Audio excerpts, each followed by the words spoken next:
Would please silence your cell phones. Please rise. The flag of our nation in place. By the numbers, please render a hand salute. 1, 2. Legislative Director Lawrence Montreal of Virginia will deliver the invocation. Please uncover.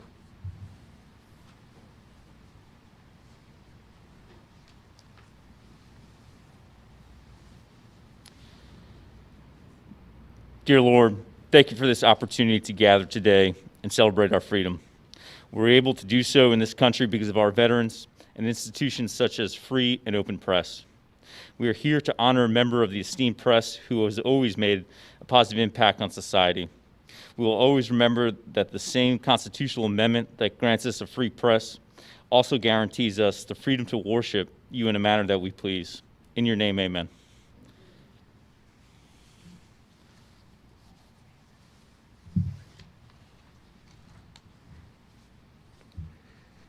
With the POW-MIA flag positioned to my left, let us pause to remember the thousands of American POWs and MIAs still unaccounted for from all wars. We should spare no effort in securing the release of any American POWs, the repatriation of the remains of those killed in action, and a full accounting of those still missing. Let us rededicate ourselves to this endeavor. Please remain standing as Veterans Employment and Education Director Joe Sharp of the District of Columbia leads us in the Pledge of Allegiance.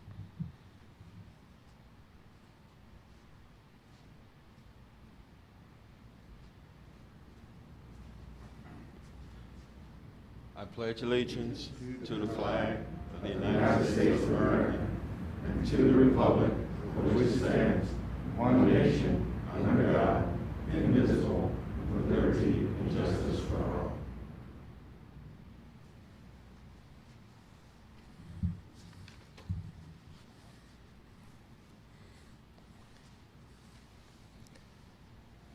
Good morning. Please be seated.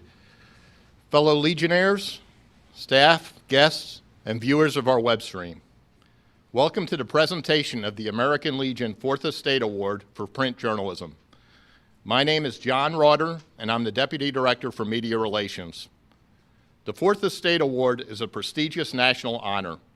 It is an opportunity for the American Legion to recognize not just excellence in journalism, but media outlets that, through their work, have made a positive impact on society. Previous winners include ABC News, CBS News, CNN, USA Today, the Arizona Republic, the Indianapolis Star, the Military Times, Military.com, and too many other great outlets for me to mention today. It is normally presented at our national convention. Today's recipient was originally supposed to receive the award this past summer in Louisville, Kentucky, but the coronavirus has caused us to change that plan. Because it is a national award, it should be presented by someone who has held the office of National Commander. The 4th Estate Award for Broadcasting will be presented to KAKE-TV at the Kansas Department Convention by past National Commander Jimmy Foster. The 4th Estate Award for Online Journalism will be presented to the Milwaukee Journal-Sentinel at the Wisconsin Department Convention by past National Commander Denise Rowan. The man that I'm about to introduce this morning is no stranger to the media. Dan Dellinger of Vienna, Virginia, was elected National Commander during the 95th National Convention of the nation's largest veterans organization on August 29, 2013. He is a Vietnam-era veteran of the U.S. Army and left the service as a captain in 1984. During his historic year as National Commander of the American Legion, the Department of Veterans Affairs faced perhaps the biggest crisis in its history. Records were manipulated, most notably in Phoenix, but also many other areas, and veterans died in regions around the country as they waited for lengthy and unacceptable periods to receive essential health care. Adding insult to injury, extravagant bonuses were awarded to VA executives who were in charge of failing facilities. National Commander Dellinger was the first leader of a major VSO to call for the resignations of the VA Secretary and his top lieutenants. A few weeks later, those resignations were tendered. Even in its worst days, Commander Dellinger stated the VA was a system worth saving. During his year in office, he gave hundreds of interviews to newspapers, television, and radio stations. He appeared on CNN, Fox News, MSNBC, and on the Sunday morning CBS show Face the Nation with Bob Schieffer. He demanded accountability. Since his term in office, Congress has passed significant reforms to bring accountability, whistleblower protection, and better service to VA. Though there is still much work to be done, today's VA is a far better healthcare system than it was 7 years ago. Many of the reforms can be traced back to the loud and unmistakable message delivered by our next guest. Ladies and gentlemen, past National Commander Dan Dellinger.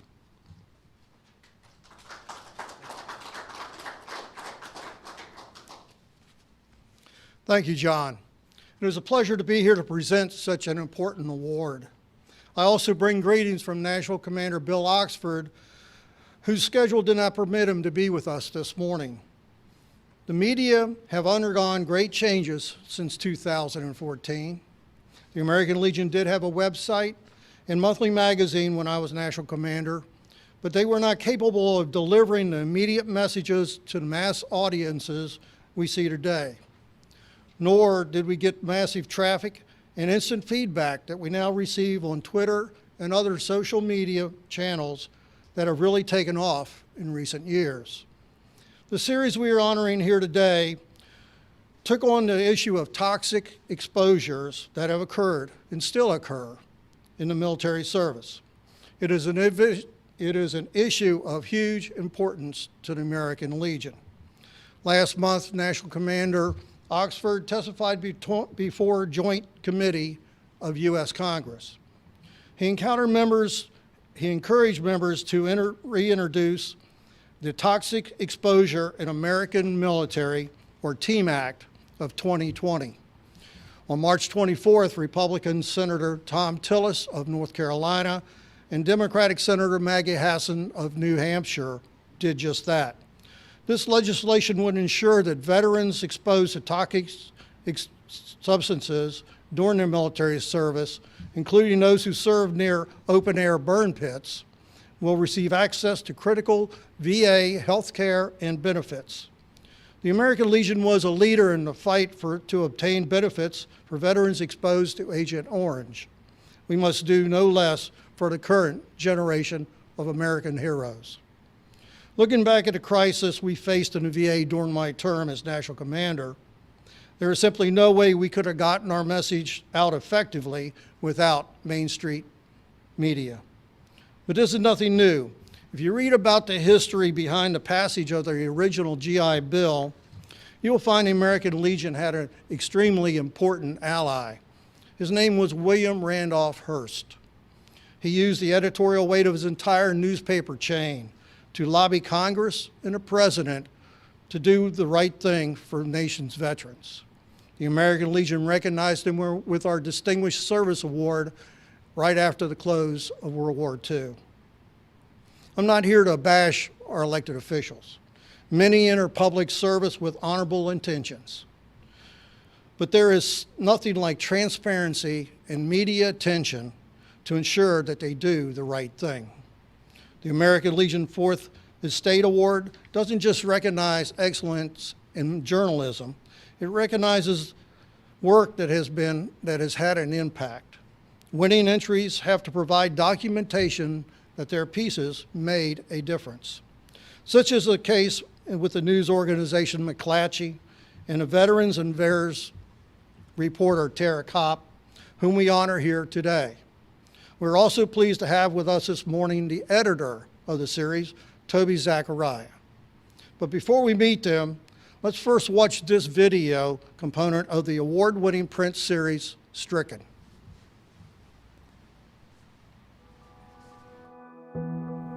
My fellow citizens, at this hour, American and coalition forces are in the early stages of military operations to undermine Saddam Hussein's ability to wage war.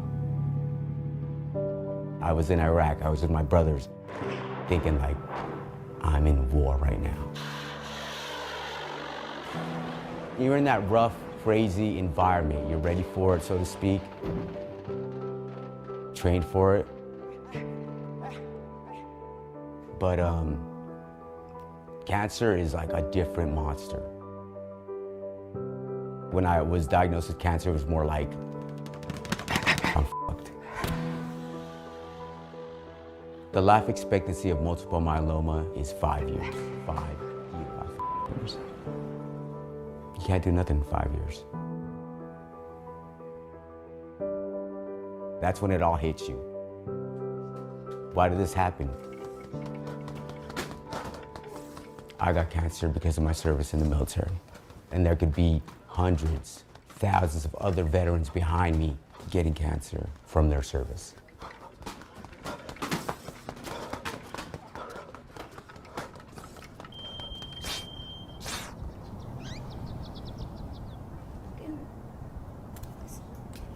We're all so happy here, huh? You're happy because you graduated right from this is your boot camp? Yes. Oh my God, look at you guys. Look at that. Thinking that you can save the world. I remember my dad came home from work and he told me, look what's going on TV, and I remember 9/11 happening. Another plane just hit. Right, oh my God, another plane has just hit another building. Right into the floor. I was in boot camp January 2002. Once a Marine, always a Marine. This emblem will be with you forever.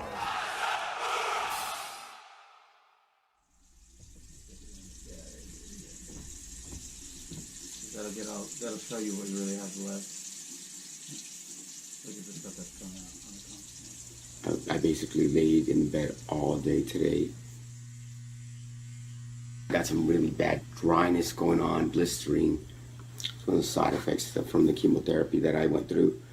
I really can't wait to get back and get back to working out and stuff like that.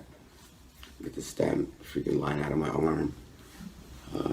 Lost all my hair eventually, yeah. It feels disgusting, but you know, it's only temporary, I know it. Just try to remember to breathe, you know.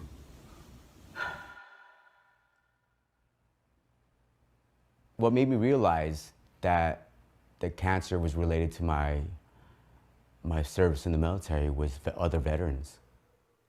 I was told by another veteran, you got that from what you did as an aircraft rescue firefighter. The Environmental Protection Agency is being urged to take action on toxic chemicals. PFAs are used in firefighting foam. Used since the 1970s at Air Force bases and airports across the country. And they are associated with health problems like cancer and low birth weight. I was diagnosed with 2 cancers in July 2017. Multiple myeloma, which is a blood cancer, a nasopharyngeal carcinoma, which was a tumor in my head. My nose, it runs because of the nasopharyngeal carcinoma cancer. I did 50 days of radiation, and that's one of the side effects. Burn pits were used to get rid of waste during the wars in Iraq and Afghanistan. Many veterans and their families claim service members got sick because of these burn pits. And for most deployed and fighting a brutal enemy, they were just too busy to consider the magnitude of how these fumes might impact their health.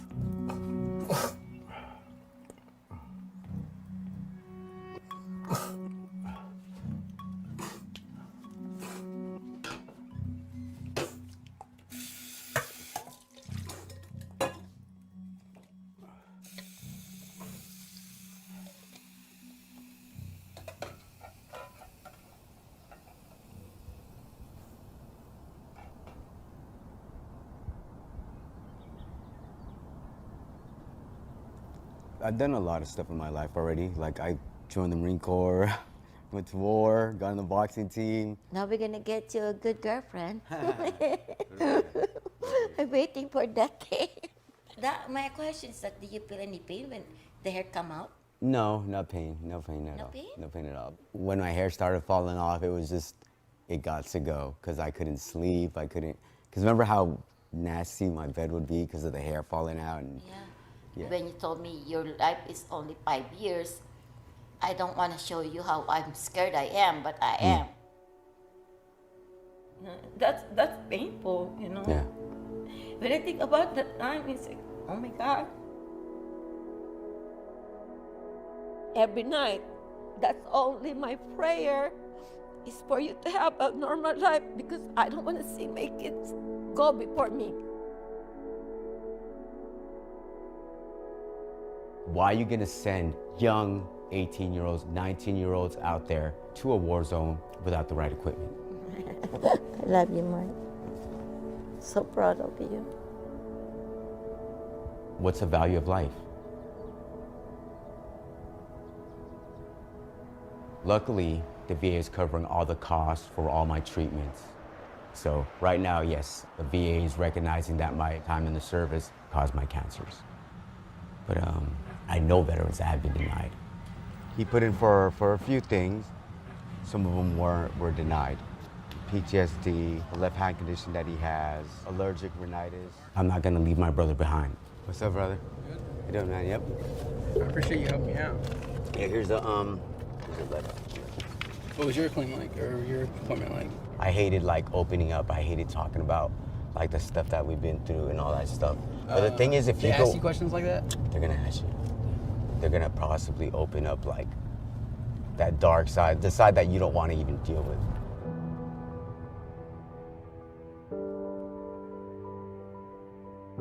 Not all people that are lost in war are lost in battle. They come back with nightmares, PTSD, cancer. Let me move forward, Father. Give me strength, Father. Give me rest, Father. Let me walk in your way, Father. Let me walk on this water.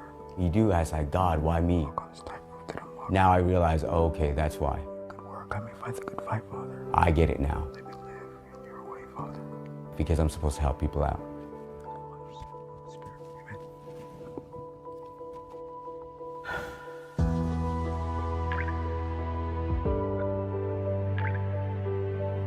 I'm here.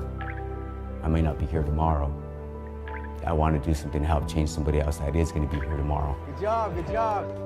Come on, you want to be a fighter? Power, power, you got to keep your hands up. Good job, good job, good job. Stay focused, stay focused. I still remember the children when we were going into Iraq. I still remember them waving the flags. I still remember them running, Good job, you got it. thanking us. I would do it all over again. Even if it gave me cancer, even caused me death. Because helping people is like kind of like in me. That's it, you guys got this. It gives me purpose. Break, good job. I'm just gonna keep moving forward. Got it, looking good, looking good. Keep going, stay focused, stay focused. And I hope I made a difference in somebody's life. Good job, guys, good job, everyone. Pretty simple, I guess, right?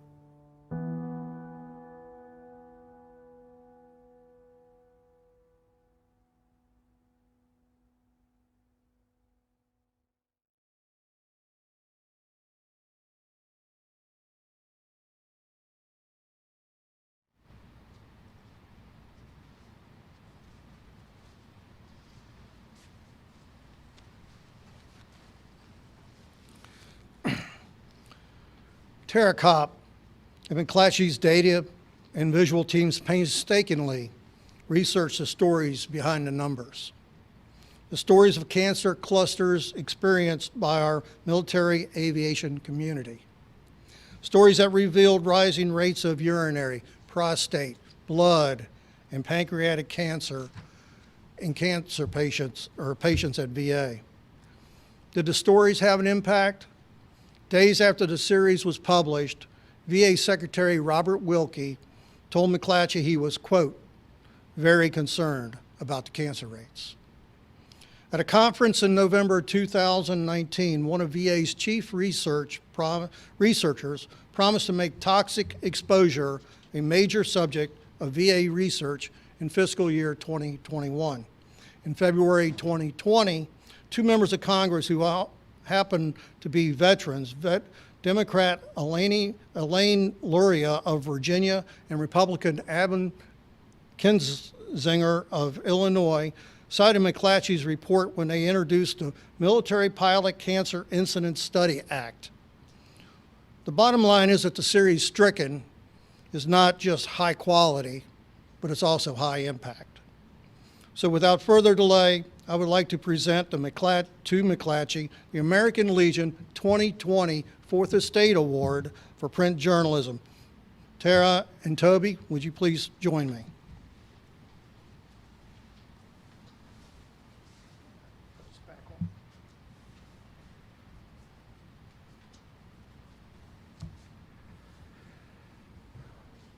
"2020, the American Legion Fourth Estate Award for Outstanding Achievement in the Field of Print Journalism, presented to McClatchy for its 5-part series Stricken. Military and Veterans Affairs correspondent Tara Copp investigated nearly 2 decades of raw cancer treatment data among veterans. The reports revealed a likely linkage between the high cancer rates and military service. The work also led to legislative language being inserted into the 2021 National Defense Authorization Act and additional legislation in the Veterans Affairs Funding Bill. Presented by the American Legion, Veterans Strengthening America. Signed by Daniel S. Wheeler, National Adjutant, James W. Bill Oxford, National Commander, Walter W. Ivey, Chairman, National Media and Communications Commission.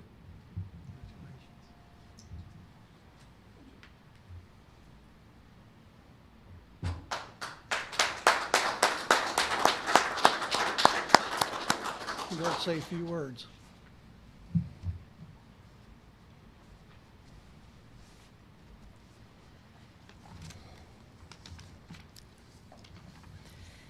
Good morning. My name is Tara Copp. I was McClatchy's Military and Veterans Affairs correspondent. On behalf of McClatchy, our Stricken project editor, Toby Zakaria, videographer, Reshma Kirpalani, video producer, Meta Veers, and data journalists, Shirsho Dasgupta and Ben Weeder, we want to thank the American Legion for recognizing our work on veteran cancer rates. This project started with a hunch. In 2003, just days before shock and awe, I was an embedded reporter driving around a Kuwaiti airbase with a National Guardsman. I had been sent to the Middle East in anticipation of Operation Iraqi Freedom. I still remember how the air felt there, that sticky soup of fuel and dust and heat. As we drove around the base, the service members started talking about how bad the air quality was and how difficult it was for him to breathe and how he worried that later on, if he got sick, his medical expenses would not be covered. I didn't write anything about it at the time because I didn't understand. But that airman's words stayed with me. In 2018, the 15th anniversary of the Iraq War, I started wondering if the VA's data might hold proof to what we were seeing anecdotally. We were seeing it in veterans' Facebook groups and in local news stories. More and more veterans were becoming gravely sick. Many reported rare cancers. Some of those suffering weren't even 40 years old yet. Those service members had been exposed to dangerous toxins, both overseas and at home. Smoke and ash from the burn pits, cancer-linked compounds in the military's firefighting foam, jet fuels, solvents, and radiation that pilots and ground crew were exposed to on flight lines and flight decks. After more than a dozen Freedom of Information Act open records requests and endless hours of number crunching with data reporter Shirsho Dasgupta, we saw terrifying trends emerge. We found the VA's rate of treatment for urinary cancers had risen 61%. In specific cases in the services, like in the Marines, blood cancers were up 30%. Liver and pancreatic cancers across the board were up 96%. Along the way, as we sought comment from the VA, we were told, there's no story here. And my favorite, the premise of your story was false. That the data on whether burning pits of plastic, human feces, and ammunition could make troops sick was still inconclusive. But the veterans and their surviving spouses simply had a stronger voice.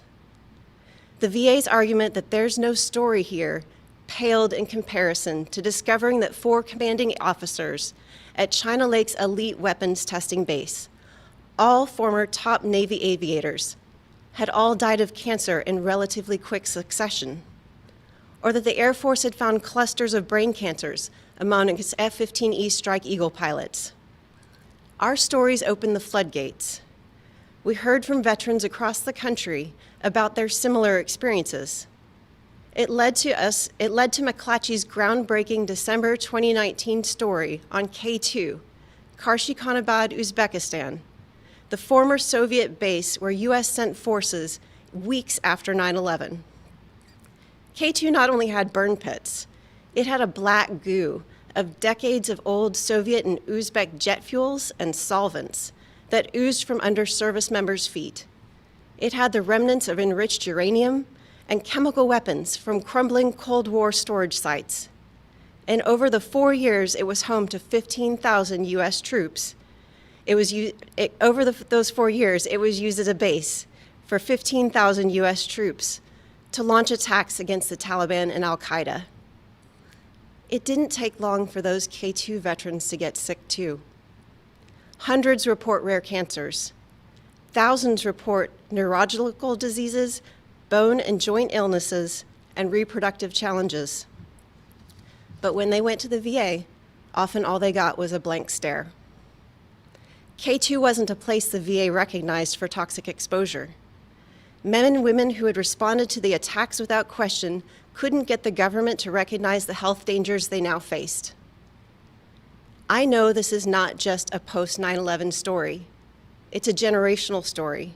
It spans Agent Orange, Blue Water Navy veterans, and Camp Lejeune.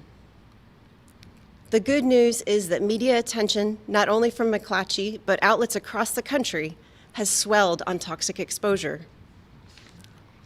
This week, toxic exposure was a featured story on NBC Nightly News. For veterans who have struggled, coughing on their couches at home for years, after serving in Operation Iraqi Freedom or Operation Enduring Freedom, I hope this momentum gives them some validation and encouragement to keep going. And it's not just media exposure, it's congressional action. McClatchy's reporting on veteran cancers, particularly K2 and the rising military pilot cancers, resulted in 3 pieces of legislation and an executive order that was signed by President Donald Trump on his last day in office. And that's just the beginning. There's a half dozen more pieces of legislation in the pipeline this year.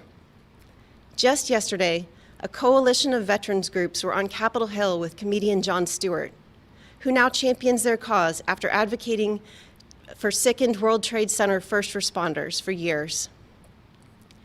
This September will mark the 20th anniversary of the 9/11 attacks. When we went to war, there was the urgency of response. In hindsight, it does not appear that the long-term costs of war were part of the equation. But that doesn't mean those who served and went should be refused care now. Finally, I want to dedicate this award to Mark S. VILLAMAC Ho, that Marine Corps firefighter you just watched in the video. He was one of the first young veterans to open his world to us, a world that had been forever changed because of his toxic exposure. Late last year, Mark's cancer returned. He'd expected that. Myeloma has a 5-year survivability rate. He began radiation and chemotherapy treatment. In December, still fighting that fight, he contracted COVID-19, and his body couldn't fight them both.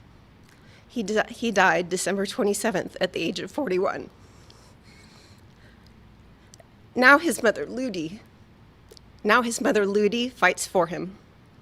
She told me, "I just lost my son. I don't want any more sons to be taken away."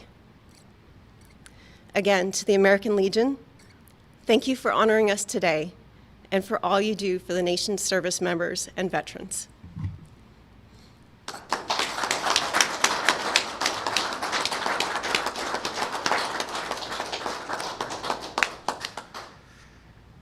Congratulations again to McClatchy. Your award is well deserved. I'm now going to turn it back over to Past National Commander Dellinger for his closing remarks.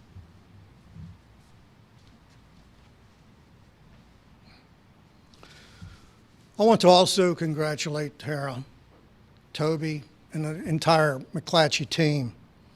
It's great that you're here in our Washington office. I have no doubt that you and our staff experts of VA&R, Legislative, VE&E, and National Security divisions have many issues to discuss. I want to thank all who are here today and the viewers on our web stream. I now call on Lawrence Montrell for the benediction and to close us out with a salute. Lawrence.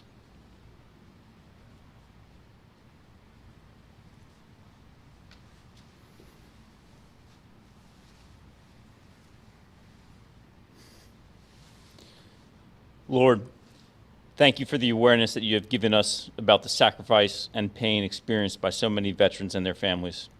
Please continue to look over our military and keep our troops safe. In your name, amen. Please cover as we salute by the numbers. 1, 2.